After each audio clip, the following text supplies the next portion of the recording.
All right, let me see.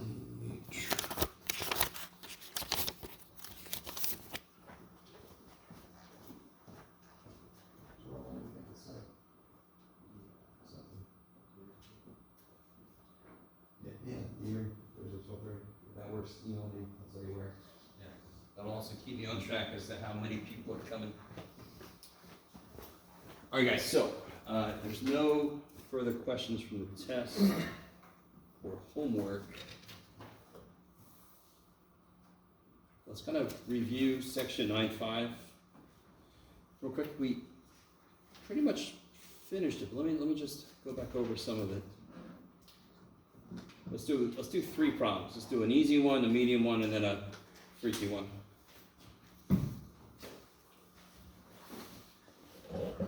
So, nice, easy little baby one here. If I said sine theta is -1/2. This feels weird because we're not actually necessarily, we are taking like the inverse sine, but we're not even going to do that. I'm not even going to show that work. Because it's easier just to look at it and say, all right, what angles make sine 1/2, and then I can work out what quadrant they're going to be in. So we also know what angle makes sine 1/2. What's the most fundamental? Just to forget about the negative sign. We got to get the angle, and then we can worry about the quadrant, right? So what angle makes sine 1/2? 5/6. Good. 35/6. I love it. So let's do radians just to be crazy.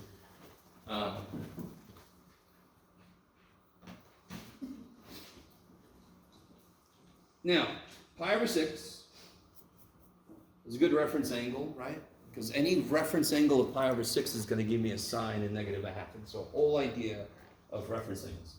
What quadrants should my angle actually live in to make sine negative? Yeah, the southern hemisphere, right? That's where the y is negative. I'll get Jimmy Buff in my head. Changes in y. So, y is negative here in the 3rd and 4th. Is everybody really with me? I know pi/6 is the angle that does it. As long as that's the reference angle, I know it's going to be 1/2. To make it negative, 3rd and 4th quadrants. So what's the angle here? And here. What are those two angles? 7 pi/6? Yeah, so it's pi/6 past pi. So one of them is 7 pi/6, and this one is going to be pi/6 short of 2 pi, correct? 11 pi/6. And that's, of course, 11 pi/6. It's because 2 pi is 12 pi/6, right?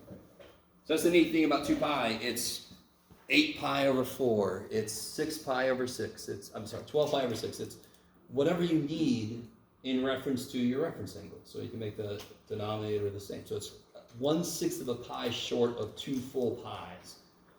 That's 11/6 of a pi. Okay, maybe. So if I asked for the two answers that are in 0 to 2 pi, we would be done. But I didn't. I just said solve it, right? So what else needs to... Is everybody cool with this? That's within one rotation. Those are the two angles that work. How do I pick up all the other angles? Because I can rotate as much as I want to. Right? Just thinking about that made me dizzy. Oh, geez. If I take either answer and I go how far away from it? K. Something about K. Something about K. How much? How far? 2 pi. I love it because the period of sine is 2 pi. Do you guys remember this? Are these the same distance apart on both sides? No. No, so I can't do it in a single line. I can't pick up all the answers because they're not equally spaced. So I need a line for one and a line for the other one. So for sine, cosine, secant, cosecant, they all have a period of 2 pi. I'm going to have to do plus or minus 2 pi k unless they're like perfectly the same distance apart, and then I can do it in less. Tangent, cotangent, what's their period? Pi. So then I should be able, in general, do plus or minus pi k unless they're sort of like working with each other, making it easier for me to pick up everybody. So So this would be, give or take, go forward or backward, some multiple of 2 pi, and the same thing here.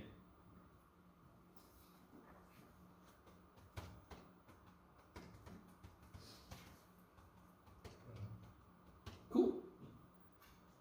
Is that kind of puts together everything we've discussed in a way, right? It's got reference angles, it's got rotations, coterminal angles, all this kind of stuff together, but it's hopefully not that evil.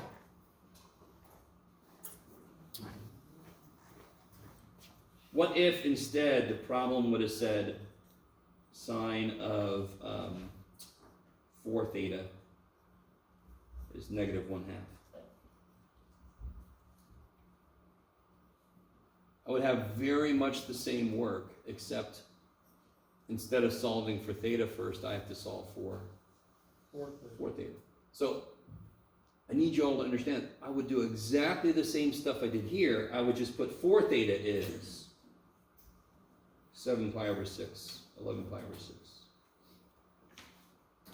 Whatever the hell is inside sine, right?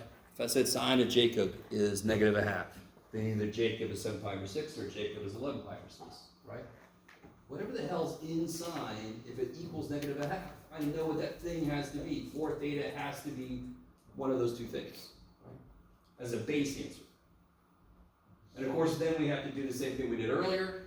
Are you guys with me? This is the beautiful thing about, because you might look at the problem and go, oh shit, do I have to use an identity? Oh shit. No. It's one thing. There's not other terms that you might have to gather. So I just can look at 4 theta as an angle and solve for it first. So here's what the answer is for 4 theta. So why can't I stop here? Because what am I really trying to solve for? What's my variable? Theta. So I need to get theta by itself. It's kind of like saying 4x equals 8 and circling that. Well, no. You got to keep going. So, of course, what do I do to solve for theta? Multiply the side by 4. Yeah, multiply by 1/4 or divide by 4. I like it.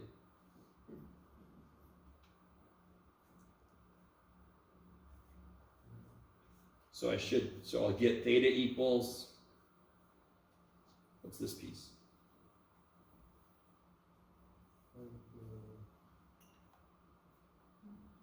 7/24. Yep, 7/24, so pi. Give or take, how does this reduce? It's going to be 1/2 pi. 1/2 pi, I like it. Pi over 2. And of course here, very similar, I'm going to get 11 pi over 24, plus or minus pi over 2k. Let me stop for a minute. If the equation you get, if you replace whatever's inside with just theta and you can solve it directly, you can do the same thing with whatever the hell's inside. Because then you can just solve what you get for theta. You can just divide by 4 in this case. If it was theta over 3, I would multiply by 3. If it was theta plus 1, I would subtract 1, which would be a little weird, but I will.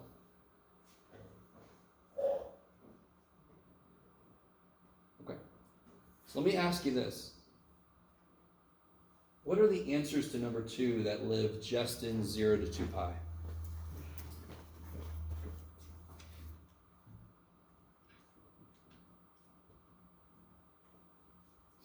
There's more than just 7 pi over 24 and 11 pi over 24.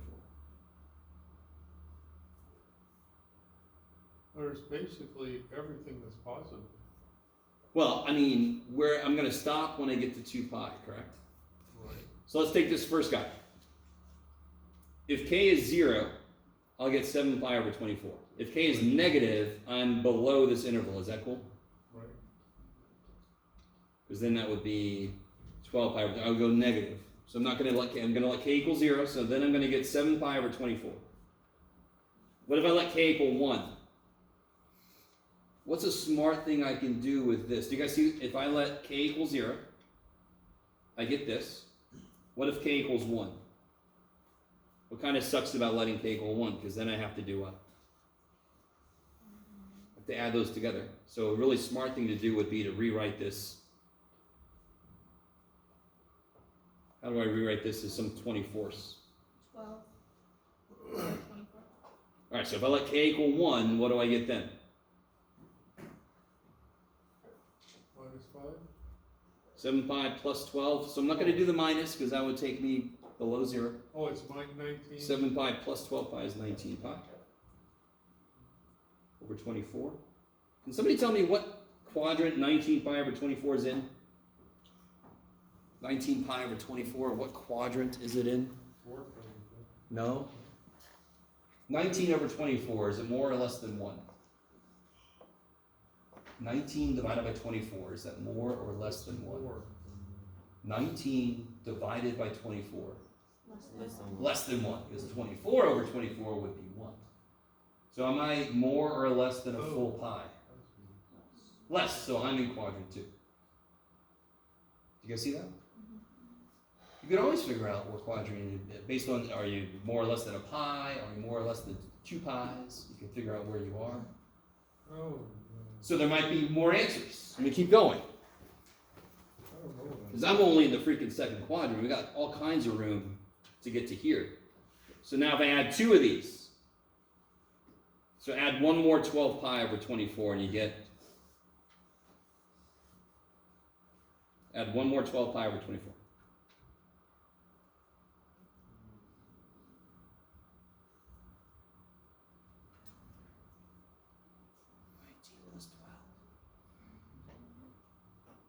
Do it one more time. I like it. Is that to 2 pi yet? What would 2 pi be? What over 24, of course? 48. So I still got some room. All right, so what if k is 3? Add one more 12.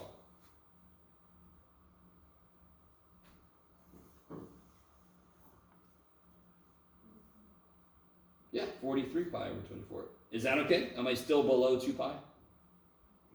Like Jocelyn just said, it'd be 48. I'm still below. If I add one more 12, though, I'm going to be above where they want it, so I'm going to stop. Notice this. What was the multiplier inside sign?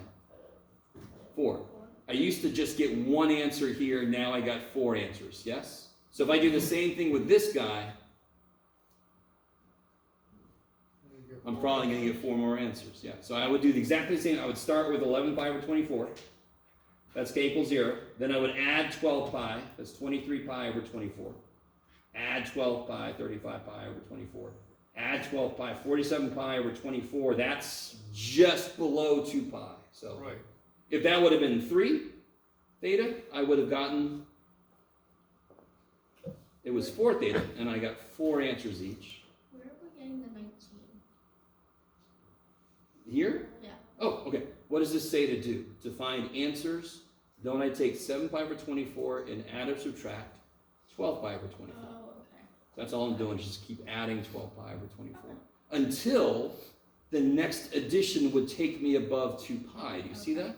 The question wants all the answers in here, so I just keep adding this until the next step would push me outside of the interval they want. Are you multiplying it by k? Yep, if k is 0, I get 7 pi over 24. If k is 1 and I'm doing plus, I add 1, I add 2, I add 3. All k is how many rotations you want to do to get to the next answer, the next answer. 0 rotations, 1 rotation, 2 rotations.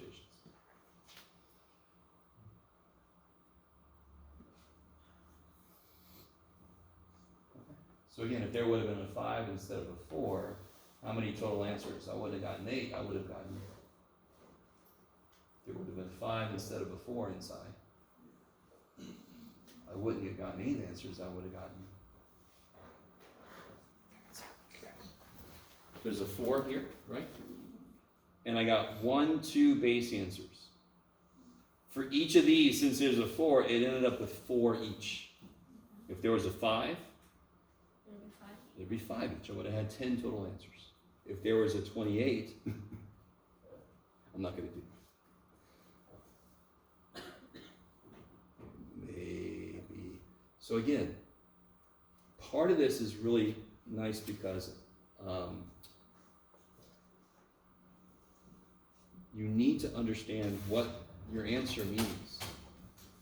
So when you get this answer up here, that is a way to get every answer. If I just start here and I keep adding or subtracting this, I'll get another answer. I'll get another answer. Why do I expect that? Because sine and stuff they're cyclical.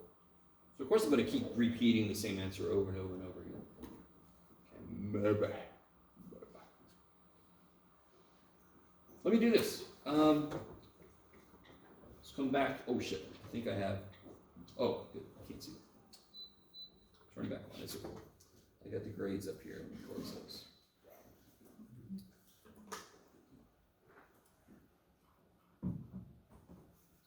Poor little system. I think the system is like, screw you, man.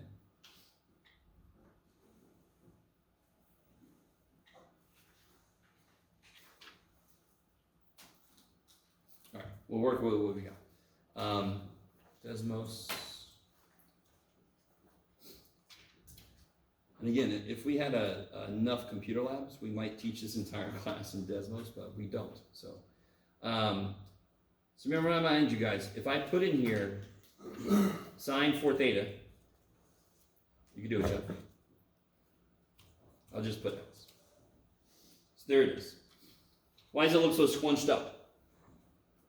Because you got that 4 in there. We do this whole one, sorry. Bum, bum, bum, bum. All right, everybody come back. Okay, good. Maybe? Yes, okay. So it looks all squinched up because the 4, of course, what's that 4 multiplier do to the period? It squinches it. Squinches it, so it makes sense as well. Do you guys remember doing this? If I put an equation in, I put one side in, and then I put the other side. The other side was negative 1/2. There's all those answers right there.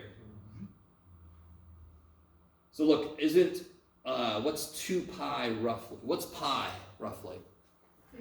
3.14. So what's 2 pi? 6.28. Kick ass.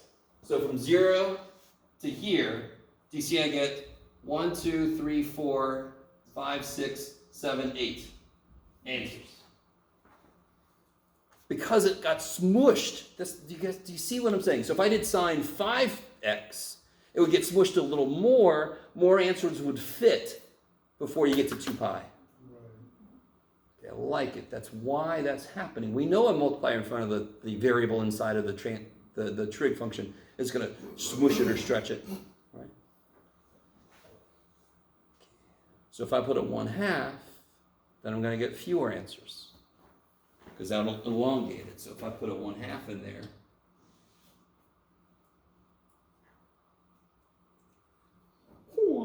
so now from 0 to 2 pi, I get, oh yeah, that's neat. That works out perfectly. I actually get 2 just because, but again, I'm not including 2 pi because that's basically 0. So I actually end up getting 1 answer. Wait, oh, I'm sorry, I'm looking at the wrong thing. I'm getting no answers. Because here's where it intersects. I was looking at the intercepts. Here's where it intersects, and there's where it intersects. So I actually end up getting no answers from 0 to 2 pi. That's nifty. I like it, because it stretched it out. And again, if I put in there, like 10, now it's going incredible, and now it's going insane. Okay, I like the reaction from some people. So now it's going to have, how many total answers should it have? With 4, I got 8. With 5, I got 10. With 10, I get 20 answers. Okay, so be thankful I didn't put it down. Okay. Coming back to this, let's do one more example.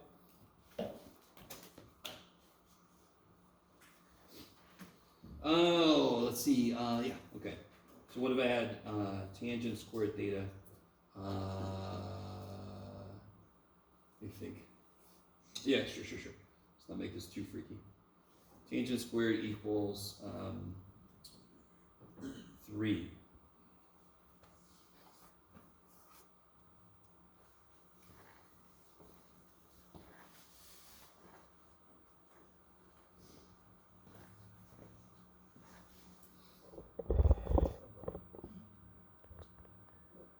That's better.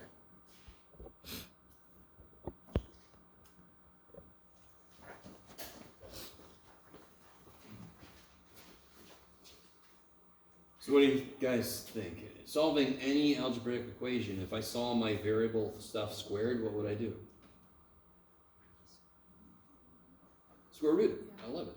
So the processes of math don't give a shit what's in there. If I see my variable stuck somewhere that's squared, of course I square root it to free that thing up. I don't care what the function is. If it's being squared, now if I square root, what else do I have to do? Plus or minus? So I'll do this side. Oh, okay. And of course this side is just this. Yeah. So again, steps are, ignore the plus minus, ignore that shit. Just look at the number. What angle makes tangent rad 3? And there you guys, can somebody tell me, like, what could tangent be? It could be rad 3. What else could it be for angles that we know? 1. What else could it be? Rad 3 over 3, yes? So if you want to memorize tangent, just do this. I finally memorized tangent relatively recently. I never wanted to, and I finally just kind of did. Tangent goes like sine. So tangent's bigger when sine would be bigger. When is sine bigger? 30, 45, 60? When y is 60, pi over 3. So isn't rad 3 biggest option out of rad 3 over 3, 1, rad 3? So the angle's going to be 60 or pi over 3. And maybe. Just trying to help you figure out how to memorize tangent. As a student, I never wanted to. So then I realized it's not that bad. So now my angle is going to be pi over 3 is my reference angle. What quadrants can I live in to make tangent plus or minus? Are there any quadrants I cannot be in? It could be both positive and negative. So I'm in all frickin' 4 quadrants. And my reference angle just has to be pi over 3. Can you guys take a minute? I want all 4 possibilities for this in between 0 to 2 pi.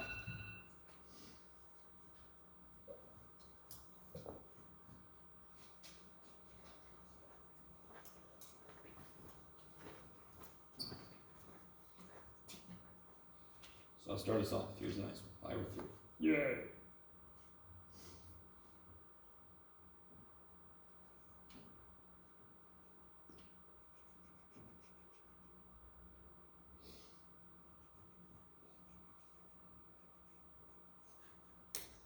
Should be bigger, but that's okay.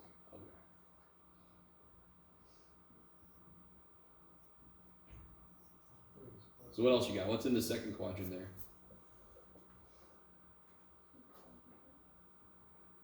Say again? What's that? Shouldn't pi over 3 be? It should be, but it's alright. It's not to scale. Okay.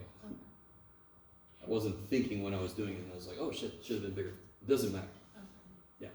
So what's this next one? It's got to have a reference angle of pi over 3, so what is it? 2 pi over 3? Yeah, because it's 1/3 of a pi less than a pi. What's 3 pi over 3? Pi. So then this one would be 4 pi over 3. And this one would be 5 pi over 3. Kick ass, which is just roughly short of 2 pi. Right? It's 1/3 of a pi short of 2 pi's. Okay.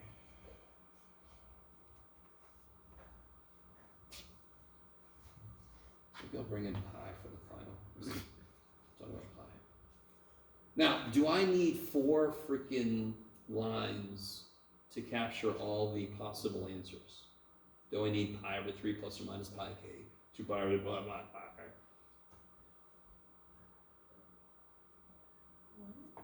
Do I need 4 lines to capture all of these? No. How many do I need? 2. Yeah, because how far apart are pi over 3 and 2 pi over 3? They're pi over 3 apart, correct? Mhm. But then how far apart are 2 pi over 3 and 4 pi over 3? 2 pi over 2 pi over 3. But look at here. Aren't these, how far apart are these? 3 pi over 3. So this is pi, right? 3 pi, so it'd be 3 pi over 3 apart, which would be, stop looking at the monitor, Jeff pi. And how far apart are these? 3 pi over 3. They're pi apart. So I can do pi over 3 plus or minus pi k, and then I'll capture this and this.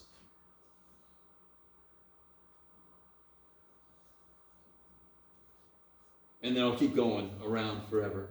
And I can also do 2 pi over 3 plus or minus pi k. So I got 4 kind of base answers, but since 2 of them are pi apart from each other, these 2 are pi apart from each other, these 2 are pi apart from each other, I just need 2 statements to capture them. Okay.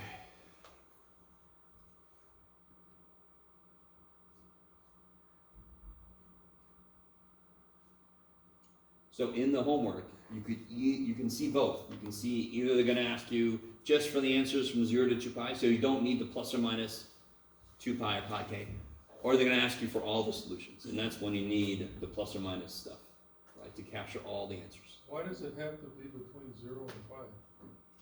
If they say. And why does it make sense that there might be some questions about 0 to 2 pi? Because all the other ones are essentially the same answer again. Right. It's just rotating, right? So in some situations, I'm in 2 dimensions and I don't care. Now in others, I might be in 3 dimensions doing this kind of thing where every single answer is its own height, right? So that's why we want to be able to do this both ways. Either in 2 dimensions, then the other ones don't matter. I just want from 0 to 2 pi because then everything else is basically the same place. Or I want to be able to capture all the answers because it actually means something different, yeah. Are we going to be doing the 3-dimensional thing in here? No. So don't freak out, but if you're far enough in mathematics, yes. Calc 3 is 3D. A lot of 3D. There's some 3D stuff before that, but Calc 3 basically is all about 3D stuff. Okay. So that's 9.5. We talked about it before, but I just want to remind you guys what that was all about. Solving these trig functions. So what I want to do today is finally finish out the that trig laws sheet I gave you. There was 2 little boxes that you didn't have to worry about yet. Well, cosines, well, Yeah. So one of sorry. Oh, I don't think I have any wood here, but is that up in Canvas? I think I put it up here. Yes. It's called trig laws. It's probably in the generally useful things section. Okay. So the way I've drawn this, and I want to make sure that you understand because my drawing sucks sometimes in terms of angles, but this is not a right triangle. There's no right angles. However, if I draw in a few more lines, I can find some right triangles, right? Yes? Is this chapter 10? Chapter 10, exactly. So this is going to be 10.1. So let me see. Actually, this will be 10.2. I'm getting a little ahead of myself. This will be law of cosines. I'm going to do this one first, just because. Then we'll come back and do 10.1. 10.1 is kind of like, it's entirely its own thing. 10.2 is sort of like built off the Pythagorean theorem, which is kind of cool to see. All right, so what I'm going to do, not surprisingly, the easiest way to get some right triangles to show up is just to drop a perpendicular right there.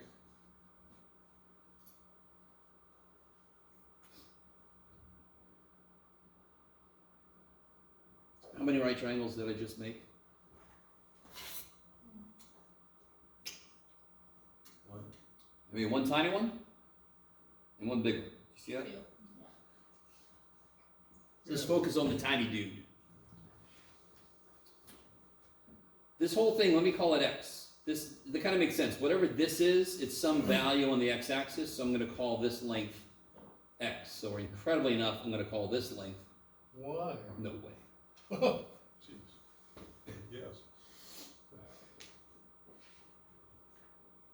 Now, how do I say this? Yeah. Can anyone tell me what x is? Actually, let's do this first. Little triangle. It's a right triangle. So what's in effect for its sides? Pythagorean theorem. Now, the thing I don't know is this angle, right? Okay, so let's do two things. I can use this big ass right triangle to help me figure out what these two sides of this triangle are. And then I could actually use Pythagorean theorem in the little triangle. So that's sort of what we're going to do. And just to remind you guys, we are in the derivation mode. You're never going to have to do what I'm about to do yourself. We're deriving a formula, so then we're going to use the hell out of it, right? Okay. People understandably freak out when I'm doing this, unless I say that, even then I have to remind you. Can somebody tell me, let's see if you guys are cool with this. What is this length? So this big ass right triangle, right? This big ass right triangle. So let me draw it again over here.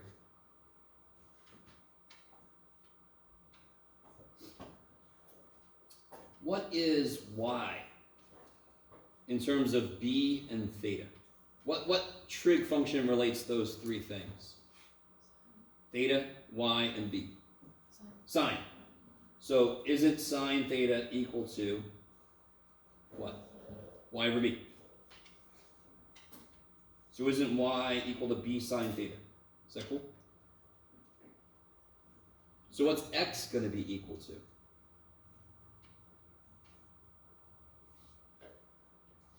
I don't know if you guys remember, this is kind of cool, and again, this is not perfect. Sine is kind of like the percent of the hypotenuse that goes in the y direction. That's why it's b times sine theta. Sine theta times b is like a percentage of b that's in the y direction. So what's x going to be? B times cosine theta. That's insane.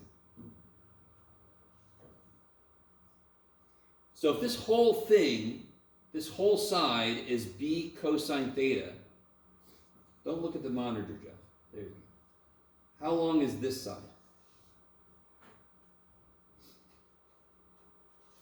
B cosine theta minus A. Yes, b cosine theta minus a. This whole thing is b cosine theta. If I subtract a, I just get this little piece of the little tiny right triangle, yes? And we already identify y to be b sine theta. Okay, let me stop for a minute. These are all things you could do if I ask you. Nothing I've done so far is that freaky. It's just that understanding you can drop that dotted line I made, that's something that you don't know you're allowed to do, but of course you can do that shit. Of course you can. You always, whenever I had a problem about geometry, trigonometry, I'm always looking for right triangles because that simplifies everything. Especially now, we don't know if it's not a right triangle, we can't do shit. We're trying to develop something that'll help us do something. Now look at the little, let me redraw the little triangle. Here we go. Little tiny triangle, poor little dude. This side is b cosine theta minus a. This side is b sine theta. This side is still c. Is that cool? So just redrew this here. This is a right triangle. Notice how this little triangle has all the sides of the original freaky ass triangle, yes? So anything that's true about this, I could relate back to this triangle because it's got A, B, and C in it. Let me see. Can you guys set up the Pythagorean the Pythagorean theorem for this? Don't freak out. Don't say it. Sorry. Just try to write it down. Pythagorean theorem never changes. It's whatever, sort of like war. War never changes. You square the sides, add them up, get the appropriate one, right?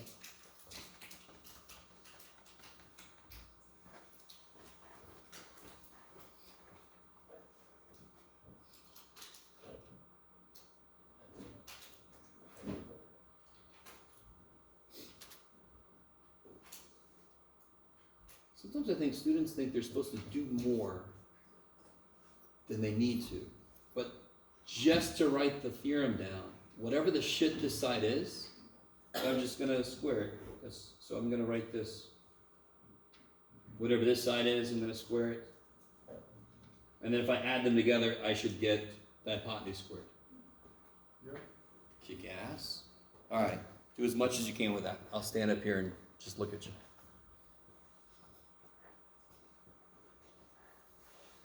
All right, just make sure everybody starts off right. What should you do with b cosine theta minus a squared? You should Foil it. FOIL it out. Cool. Do it. Oh. Beta b squared as well. Cosine is what would be squared. Theta's inside. Yeah.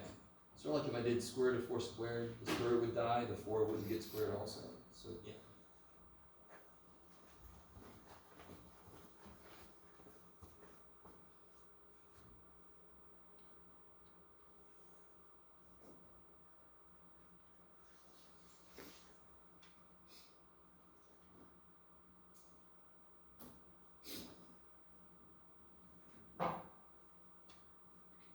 One thing you do for yourself is to run it twice.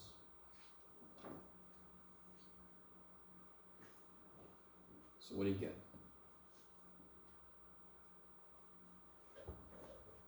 B cosine squared theta. So b squared cosine squared theta. Right? B times b, cosine times cosine. And they're going to get minus ab cosine theta, and you're going to get another minus ab cosine theta, right? So we get minus how many ab cosine thetas? So pretty cool this? Isn't this ab cosine theta minus? Yeah. And isn't this minus ab cosine theta? So if you put those together, you get how many ab cosine thetas? 2. And then of course, negative a times negative a. Is a squared. There you go. Cool. Right, this is about where people are like, well, that looks disgusting. Thanks, Jeff, man. I should have asked you this earlier. Yeah, but I could do this 2 different ways, but let me show you something kind of cool. Just a little side note. Maybe you don't even have to write this down. What is sine squared plus cosine squared? That's insane. So what is 5 sine squared plus 5 cosine squared?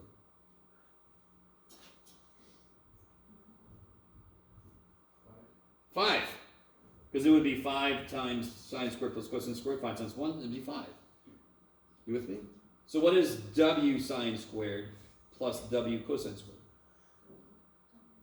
W, because if you take a w out, sine squared plus cosine squared is 1. You guys see that? So what is b squared cosine squared theta plus b squared sine squared theta?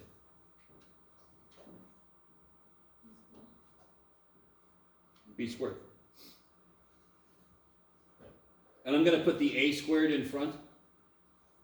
A squared plus b squared minus 2ab cosine theta equals c squared. Which piece is extra on top of the Pythagorean theorem? Which piece is extra? Yeah, minus 280 because of what the shit. So what if theta was 90? What if theta was 90 degrees, pi over 2? What if I had a right triangle? What is the cosine of 90 degrees? 0. Cosine of 90 degrees is 0. That shit goes away. If I have a right triangle and I put the 90 here, it's the Pythagorean theorem. So this is what I said before. A squared plus b squared equals c squared is a specific situation. It is a right triangle. This is the real, full, what they call the generalized Pythagorean theorem. It's got the extra piece. What is this piece doing here? This is the adjustment if you don't have a right triangle. It adjusts it. Okay, maybe. Maybe. Again, I always feel like maybe some of you guys are fully with me. Maybe some of you guys sort of saw how this came out. So you can, the important thing for me that we did this is that you know this comes from things that we know. Every step of this, I knew this shit. I knew all this shit. And then we got this. Now real quick, in general, what do I call C if I have a right triangle? Which side is C? Hypotenuse. The hypotenuse. If I have a non-right triangle, is there a hypotenuse? No. There's the so it doesn't matter what I call A, B, or C. You with me? So now watch this. C squared. And let me be really more. Let me be here. Let me improve this a little bit. Instead of calling this theta, I really should have done this, but it's too bad for me. I didn't think about it. What could I call this to make it, because it's across from side C, I would call this angle C. I call this angle C. Because what angle is this? Across from side B. Angle B. What angle is this across from side A? Angle A. Angle A. Okay, so you're going to see that a lot. So let me rewrite this a little bit better. Because this makes it a little more explanatory. Angle C is the angle across from side C. So now, let me see if you guys are cool with this. Whatever side I want, its angle is going to show up there, and the other two sides are going to show up here and here. So if I wanted to solve for side B, what angle is going to show up here? Angle B. And what sides are going to show up here?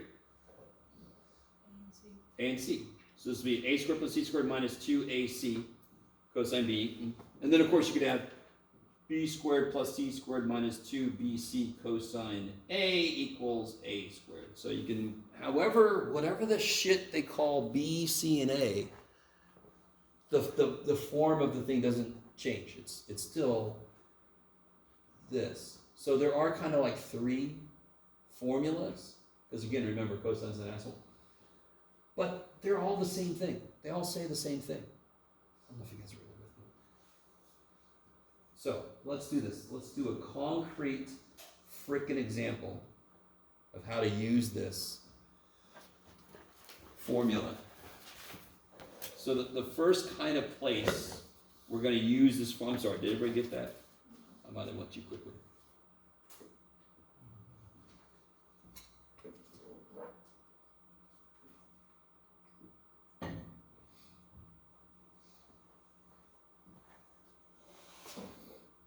Okay, so already got that. And again, just to remind you guys, you've already got this. It's on the trig sheet, right? It's on the trig law sheet. All three of these? Okay. So, we're going to be doing something called solving a triangle. That phrase is still tripping to me, and all that means is figure out all the sides and all the angles.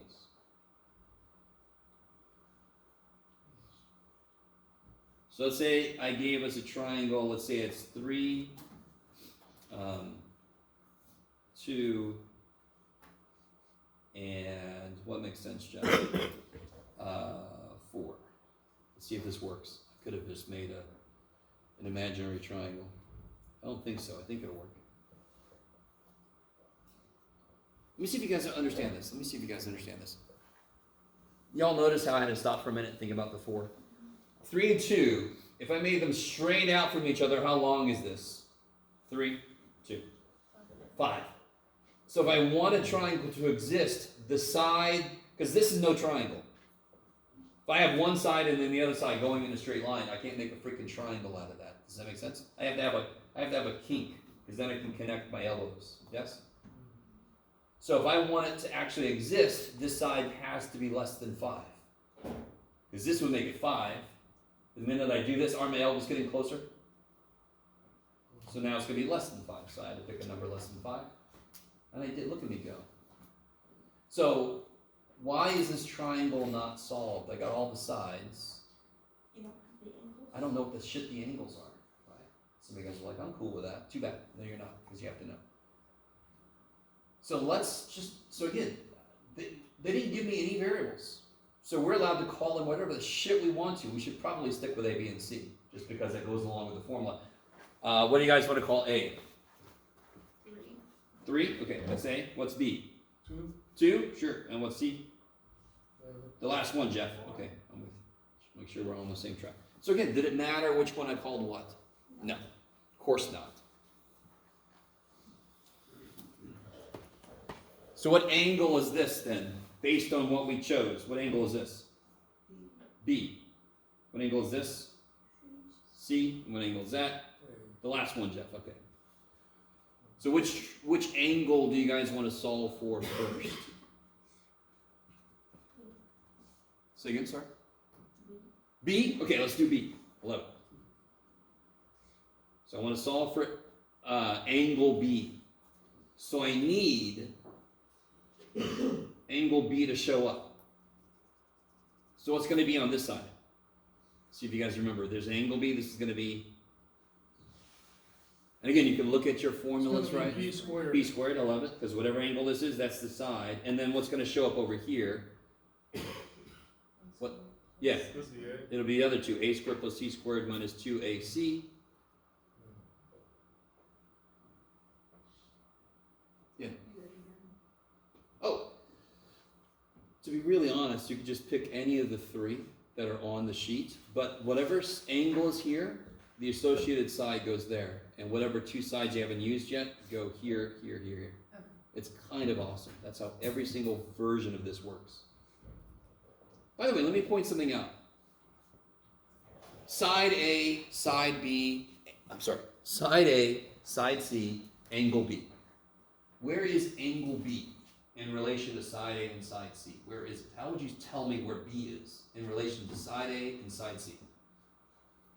It's in between. Good, it's the side- angle between the two. I'll calm down, I'm sorry. So whatever the hell angle this is, has to be the angle between these two sides. That's going to become important in just a minute. Right now, it doesn't matter where shit. I just can pick any of the three and I can solve for that angle. Whatever angle is here must be the angle between these two sides. Does everybody agree with me that I would say angle B is between A and C? That makes immediate sense, yes? Okay. So let's throw some shit in. What do I know? You know, A is equal to 3. So A squared, 9. C squared, 16. A is 3, C is 4. One of the easiest mistakes to make is to put 9 and 16 here because your brain is kind of stuck on that. You guys see what I'm saying? But be careful. Cosine, I don't know angle B, but I do know side B.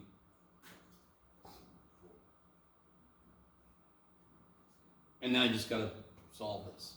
Here's where everybody forgets frickin' PEMDAS. Everybody forgets, please excuse my dumbass son, or Dearance Alley, or deficient algebra skills, right? By the way, I told you about that one, right? Just to let you know, I didn't make that up. One of my algebra classes made that up.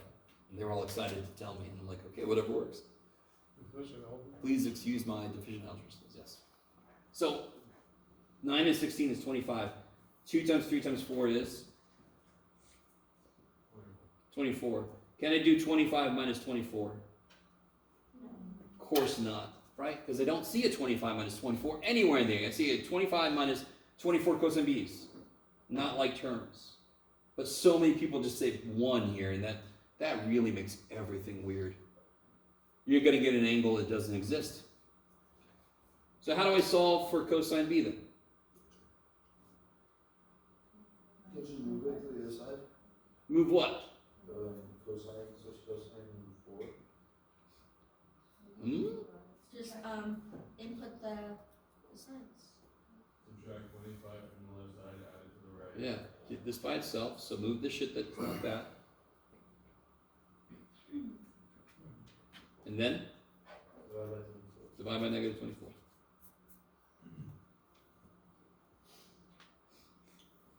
You can reduce that, I almost don't care, because 7 over 8. sure. But how do I get angle B? What do I do to both sides to get rid of cosine? Do I divide by COS? That's sort of like solving this and saying, okay, I'll divide by the square root sign, right? That's bullshit, yes? So I'm sorry, you do what? Inverse cosine, yeah. So if you guys take a minute, you can reduce this if you want to. You can leave your friends behind. Sorry. 7, 8. Can you guys, if you have a calculator, if you want to borrow one, I got some, but if you have a calculator, can you do that? Let's put it in degrees. We normally do this with degrees, because we don't normally see radians living inside of the triangle. We do sort of normally go back to degrees. So I want the answer in degrees.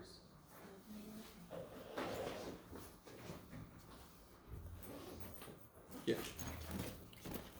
28.955. Okay.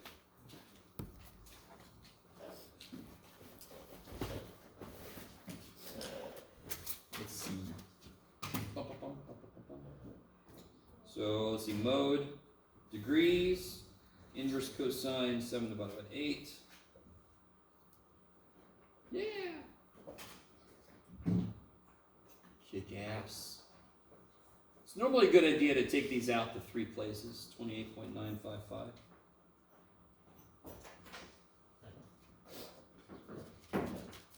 Now, what kind of sucks, let's see if this makes sense so far.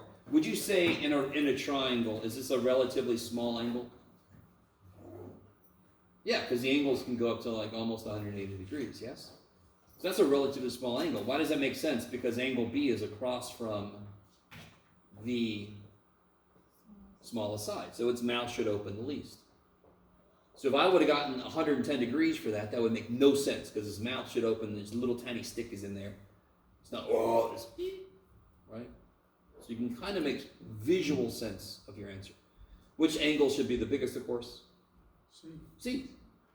And that all depends on how you called what, but we'll all get the same answers. We might just call them a different name. Now, this is good motivation for this. If I want to know the other two angles, what do I have to do?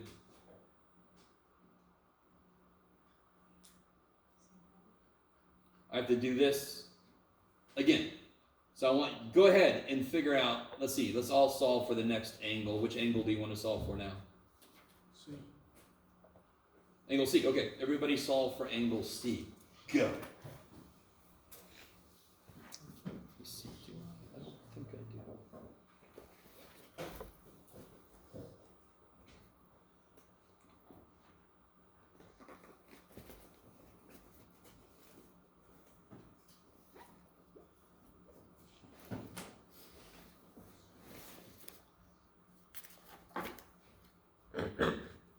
No.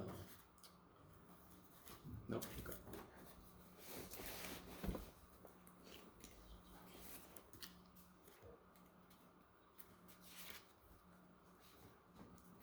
No. Shoot.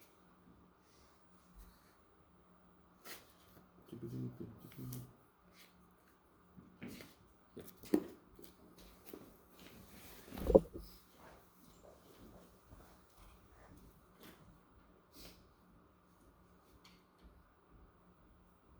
So for solving for angle C, I want the other two sides to show up here.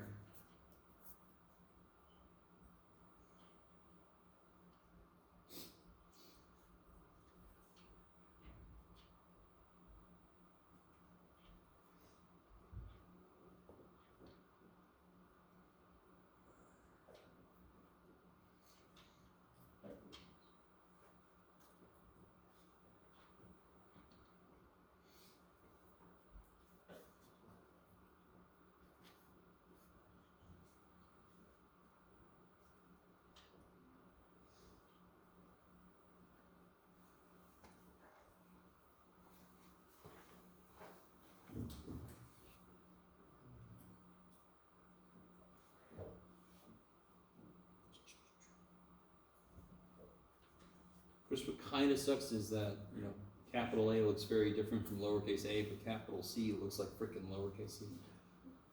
Just do it very small. So I kind of went overboard with this one. But, you know.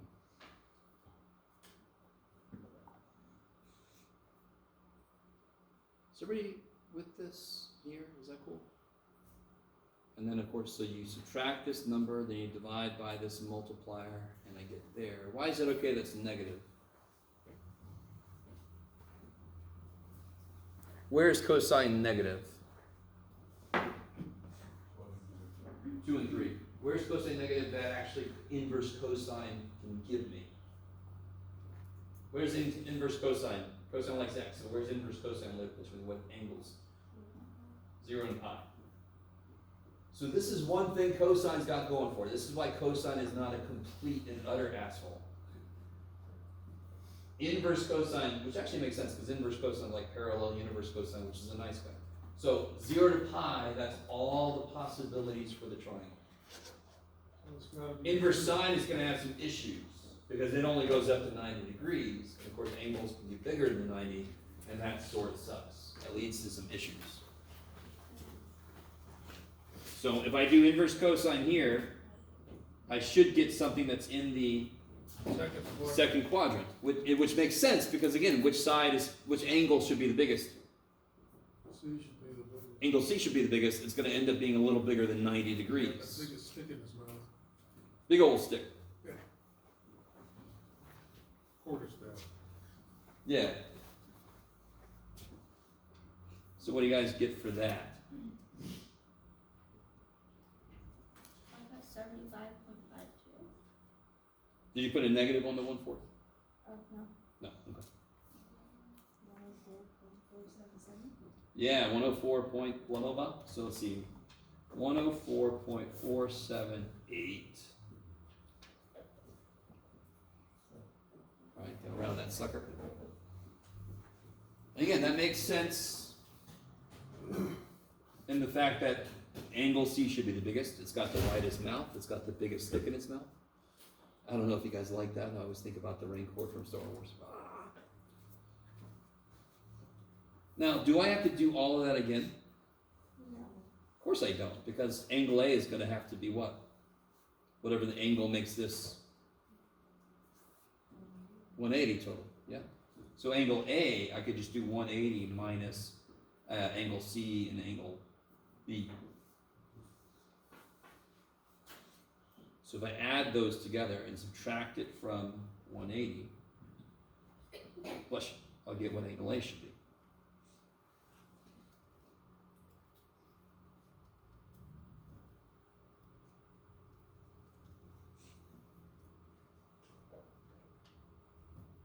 What do you guys get?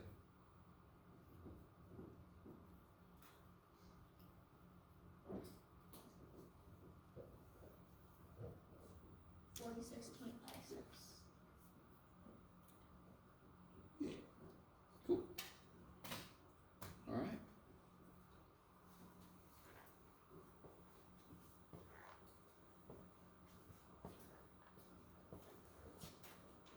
So let's do. How you guys do it? So in one respect, the law of cosines is kind of cool because it's just got a little adjustment piece on top of the normal Pythagorean theorem.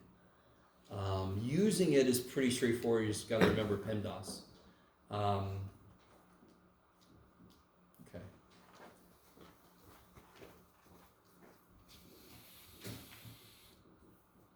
Let me do one little baby problem, and then we'll talk about law of sines, and then we'll head out. What do I mean by a baby problem? Here's what I mean by a baby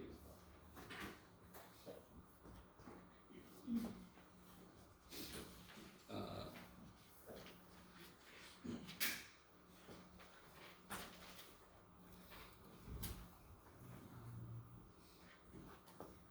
So I want to know that one side length.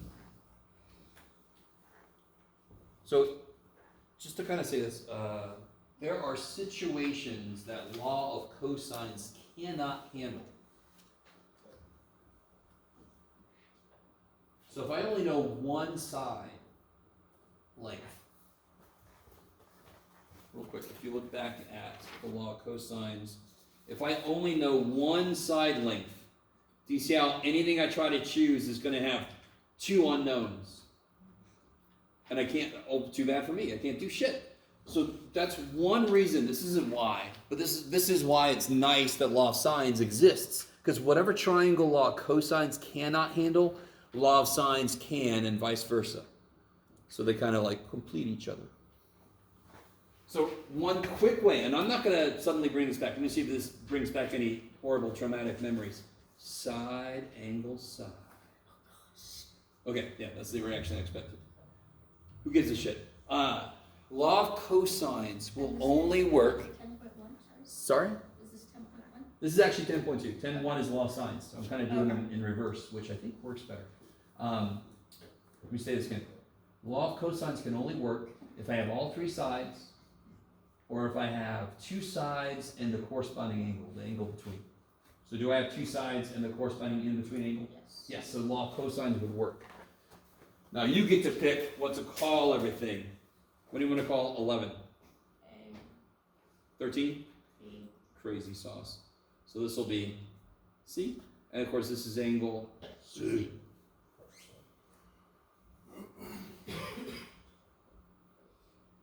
So can you guys set up the appropriate law of cosines? While I catch up here.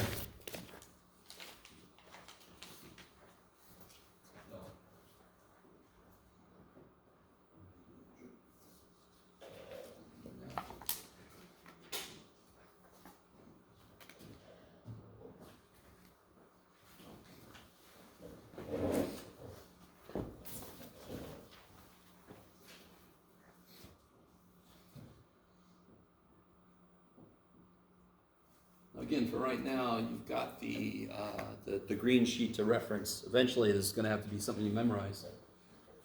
So this is the way you memorize it. I know angle C, so I need the version that's got what sides on the left-hand side?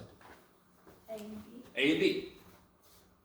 Kind of makes sense because I only know A and B. So I'm going to use A squared plus B squared minus 2AB. cosine C equals C squared. So it's basically Pythagorean theorem. Now be careful because it could be C squared plus A squared and that's a B squared. But it's not perfectly Pythagorean because it makes sense then because C doesn't have to be the hypotenuse then. It could be whatever the hell side.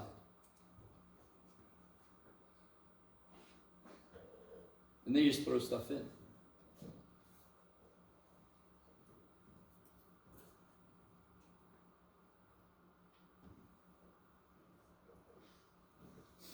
This one is much more straightforward.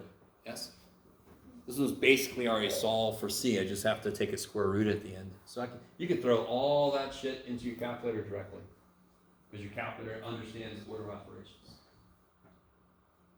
So you just put all that in there. Don't even matter what 13 squared is.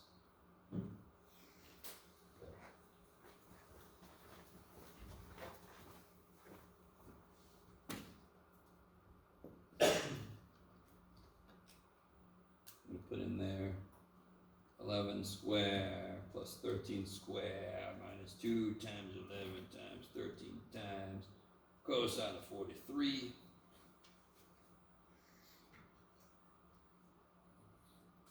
Guys, let's see what we get. Pretty sure I'm in degrees, right? Yeah, I get this. Then what do I do with that? Square root of 11. So square root, now here's what you can do. Remember this? Square root of second negative answer. It always has the last number that showed up on the screen. Schlupow.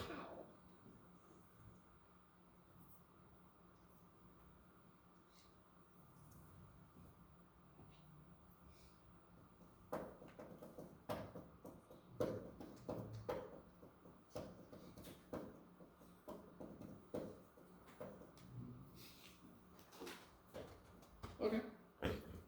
How are we doing? Does that make sense? Let's see if this makes sense. Angle C is relatively small, right? These two are really close to each other, so their angles should be kind of close to each other. You guys kind of with me? So this is most likely the smallest angle in this triangle, so side C being the smallest side makes sense.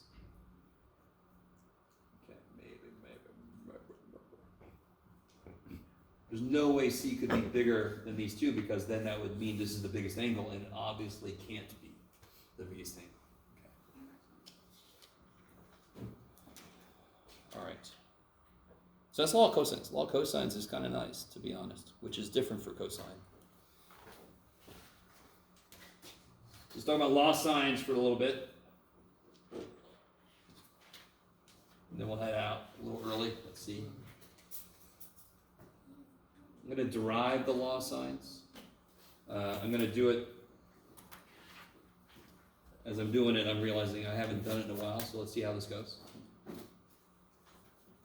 just going to call this A, this B, this C, just because.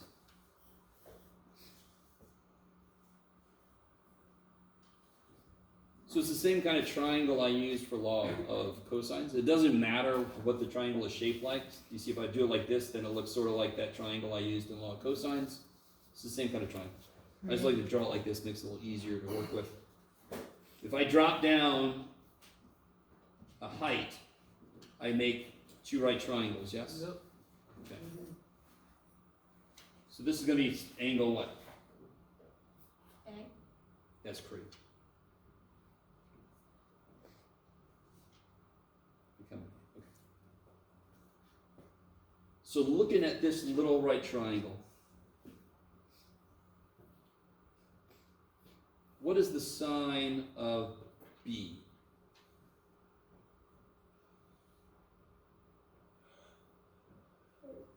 You could do it. What's the sine of this little right triangle right there? That little right triangle. H over A? Yeah, H over A. Is that cool? So the y side of that hypotenuse, so H over A. Looking at this triangle, what's the sine of A? H over B. H over B. Holy shit. If I solve each one for H,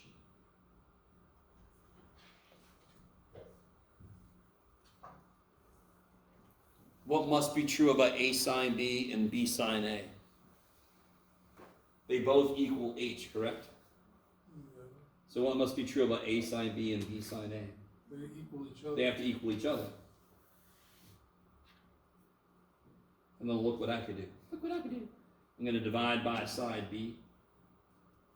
And I'm going to divide by side A. And that becomes a really nice little set of ratios. If I could write, everybody would be so happy. You guys kind of with me so far? I mean, this is kind of nifty that it came out like this.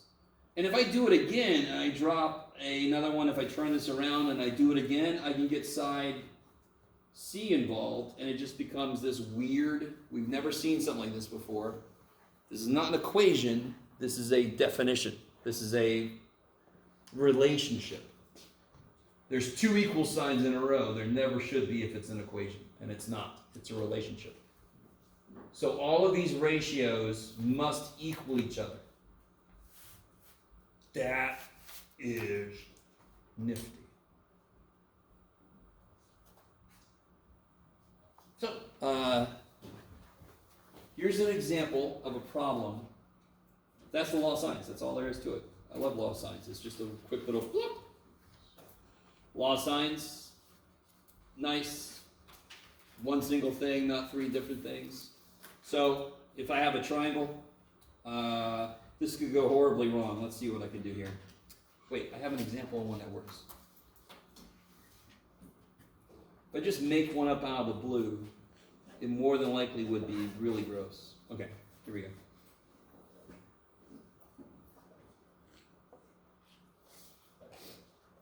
Yeah, this is 105 degrees. This is 12, and this is 6.3. Why would law of cosines not work? Because the angle is not between the. Good, the angle is not between the two sides that I know. So if you try to use law of cosines, any one you pick will end up with too many variables. You wouldn't be able to solve it then. Does this make sense? Law of sines, and here's how to tell. Law of sines kicks so much ass. How do I know when law of sines will work? Anytime I can make a complete ratio between it, an angle and its side. So if I had the problem we just did, this one. Do I know an angle and its side? Do I? No. Which one? Tell me. No. Do I know angle A? No. But I know side A. Do I know angle B? No. But I know side B. Do I know side C? No. But I know angle C. So is there any pair, an angle and its side, that I know both of them? Nope. No. Nope. Here, I do. So real quick, let's call this one, it doesn't matter, C, B, A. So this is angle A, this is angle, you can do a Jeff C, and this is angle B. Just got to give them names. It doesn't matter. It won't change a damn thing if you call them something different. So B is the complete ratio. So now I can either find angle C and side C or angle A and side A. Which of those two options do I know something about? C. So the first thing I'm going to do, I'm going to use my B's to help me figure out my C's. Because I don't know shit about angle A yet, do I? I don't know anything about this. I have two unknowns if I try to do that right now. So I know B. Side B is 12. I don't know angle C, but I know side C is 6.3.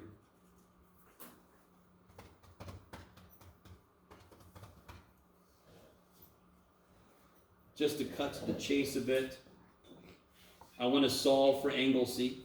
So I want to get sine C by itself first. I'm going to multiply by 6.3.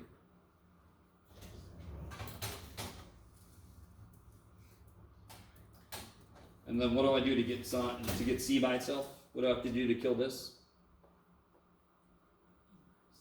Yes, the inverse of sin.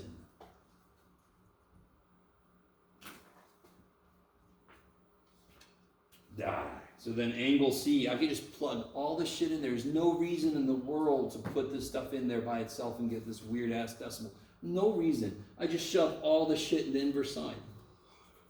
Calculator costs enough money. You should be able to handle that. So if I do inverse sine of all this shit, let's see if I made a problem that works. That would be so nice.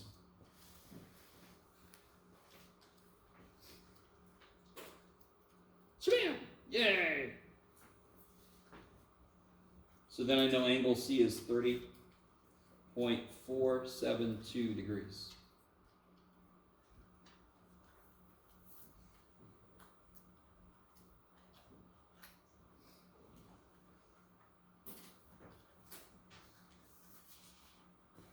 We'll finish this up, but again, how do I get angle A?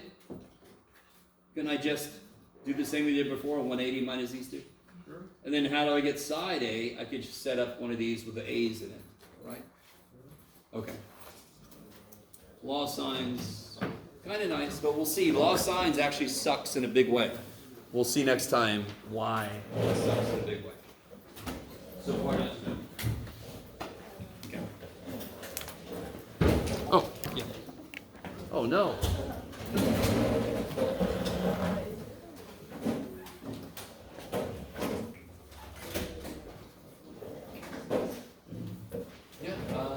Today's Monday. I'm in there from like 1 to 2. Yeah, because I got a class and then I got a meeting. I'll probably be in there like 12:30, but not for sure. So I'm definitely